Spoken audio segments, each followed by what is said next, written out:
Hello everybody, this is Jerry, or Blade Edge 86 as I'm known on YouTube. Now, imagine you've been living in your house for a very long time, many years.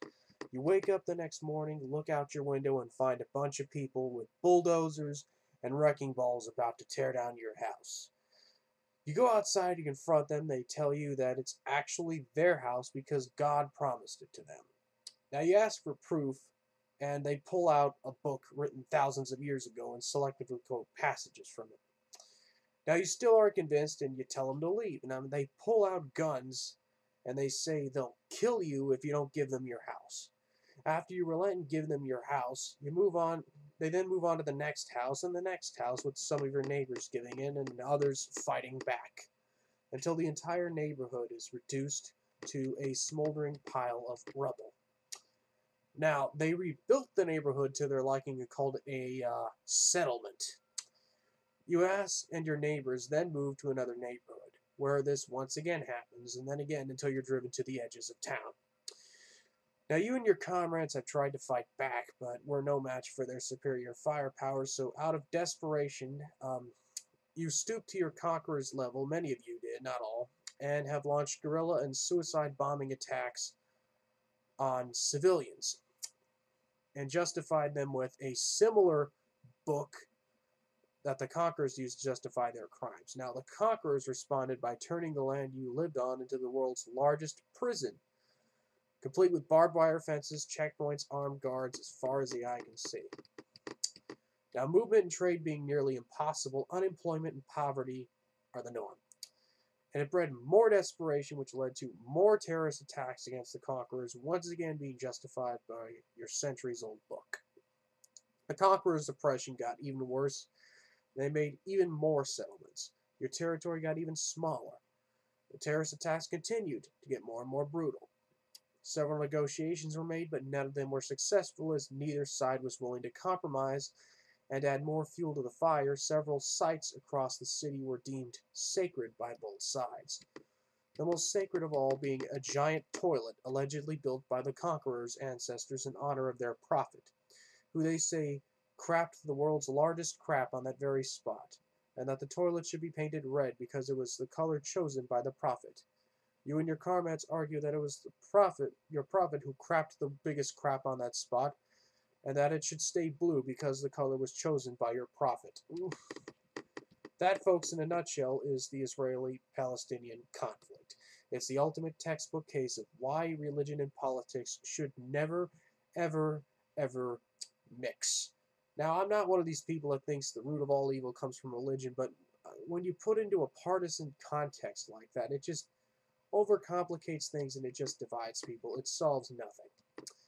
Now, even some otherwise reasonable people seem to defend Israel regardless of what crimes it commits, simply because, oh, the Bible says this, the Bible says that. Most of the people that make the case, interestingly enough, haven't even read the damn thing. Now, the Bible says a lot of things, and three of those things are, thou shalt not kill, thou shalt not steal, and blessed are the peacemakers. Now, either those things are true, or the propaganda used to justify evicting Palestinian families from their homes is true. Now, you even have some Orthodox Jews that are against the state of Israel because they believe that God has evicted the Jews from their homeland as a punishment for their sins, and that they can only come back to their homeland once the Messiah arrives. Now, but in the grand scheme of things, none of this really matters. It doesn't matter who's right or wrong. It doesn't matter. It's not our fight. It never should have been our fight. We should stop taking sides in this mess and end all foreign aid to Israel and every other country we're giving money to. Now, Thomas Jefferson put it best when he said, peace, commerce, honest friendship with all nations, entangling alliances with none. Now, all these phony politicians and the corporate interests that control them, they don't give a damn about America. They don't give a damn about Israel. They never did, and they never will. They used the Zionist movement as patsies and useful idiots to create the state of Israel as we know it today, knowing it would destabilize the region and make it easier for them to control and set up puppet regimes. In the event that Israel has outlived its usefulness, the same interests that set it up will no doubt destroy it or let it be destroyed.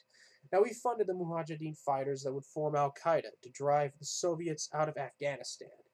We funded and supported Saddam Hussein and gave him weapons to fight the Iranians in the 80s. And as recently as days before the protests started, we supported Muammar Gaddafi over in Libya. Now, those of you that fear that Obama is trying to sell out Israel are not entirely incorrect, but you're still failing to see the bigger picture.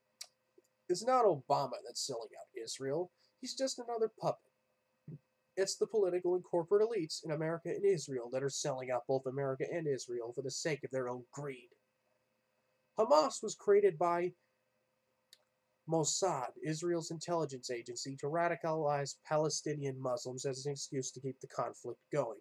Oh, but that sounds insane, many of you will say. Well, you know what? Who benefits? Think about it.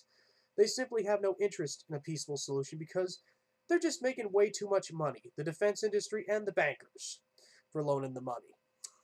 Now, that's not to say there aren't real terrorists out there, okay? There are nut jobs and everything.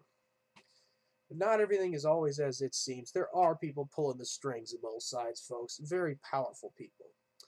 Now, we cannot control what the Israelis and the Palestinians do, or what they buy into, but we can control what we do. We can mind our own business. We can stay out of it. Now, if citizens want to donate their money, that's fine. But for those of us like yours truly here, we want nothing to do with it. Absolutely, positively nothing to do with it. And we don't like being forced to do something with it by having our money stolen from us and then having it given to them.